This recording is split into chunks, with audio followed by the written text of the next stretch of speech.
मैं प्रयागराज में हुए महाकुंभ पर वक्तव्य देने के लिए उपस्थित हुआ हूं।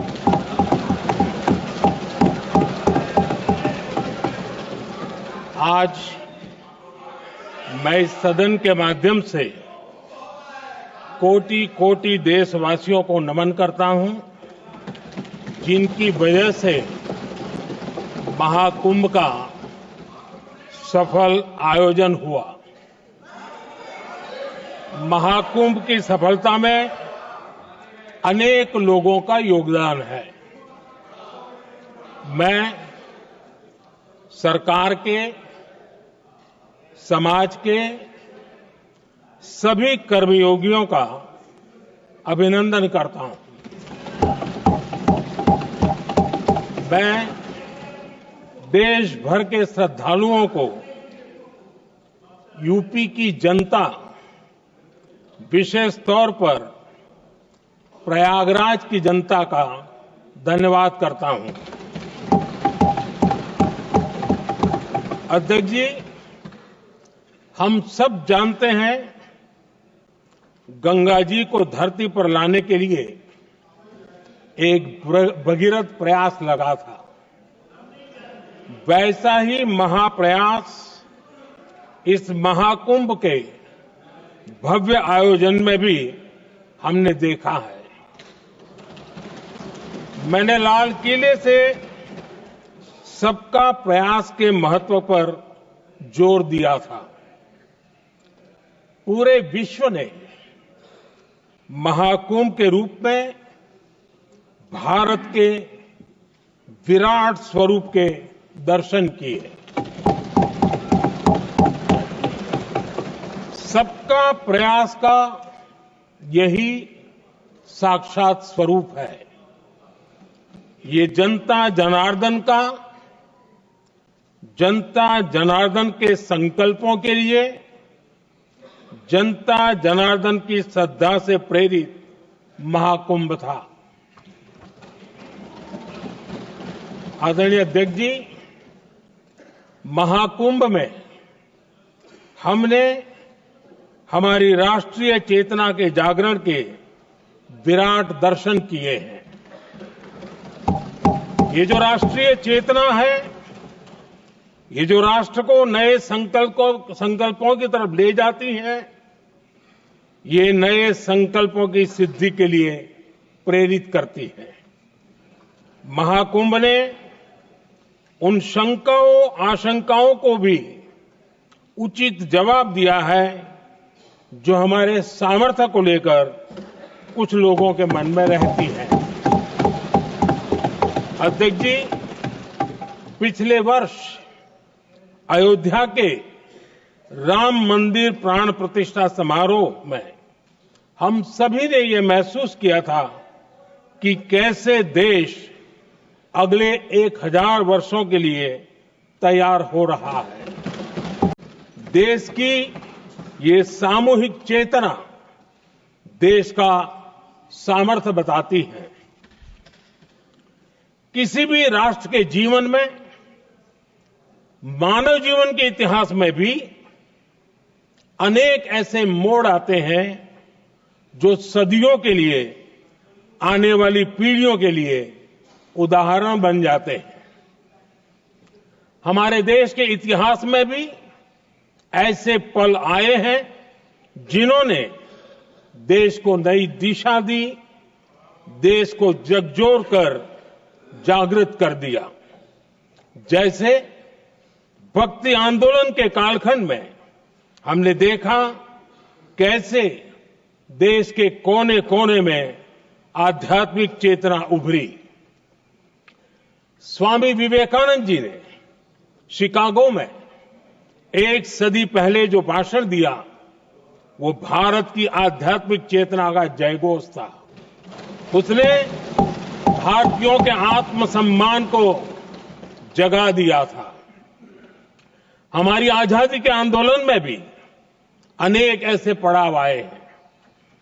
1857 का स्वातंत्र संग्राम हो, वीर भगत सिंह की शहादत का समय हो, नेताजी सुभाष बाबू का दिल्ली चलो का जयघोष हो, गांधी जी का दांडी मार्च हो, ऐसे ही पड़ावों से प्रेरणा पाकर भारत ने आजादी हासिल की।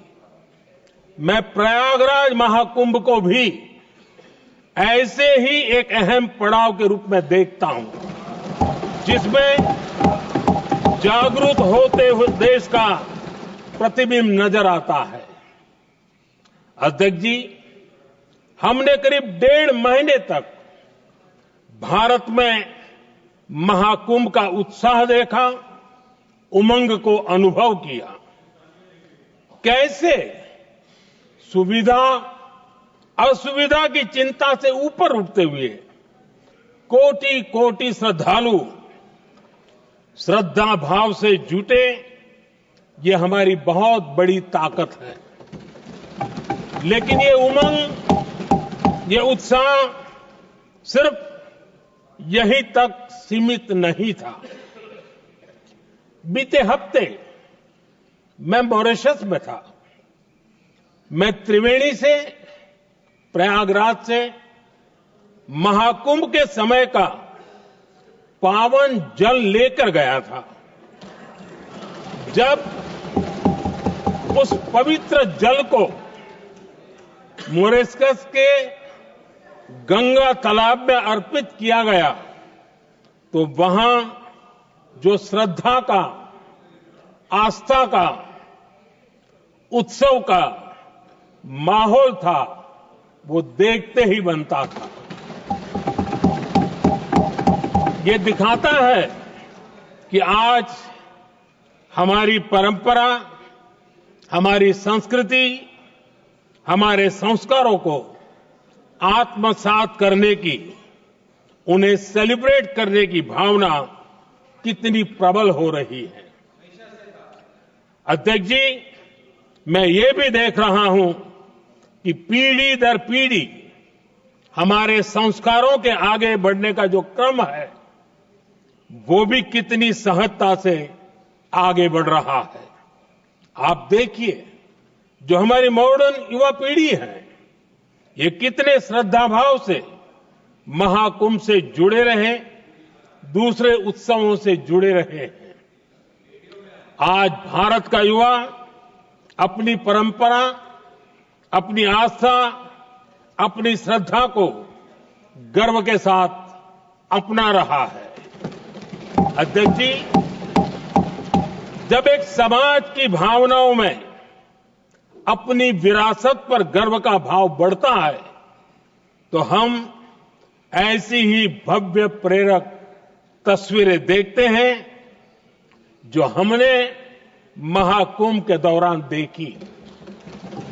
इससे आपसी भाईचारा बढ़ता है और यह आत्मविश्वास बढ़ता है कि एक देश के रूप में हम बड़े लक्ष्यों को प्राप्त कर सकते हैं।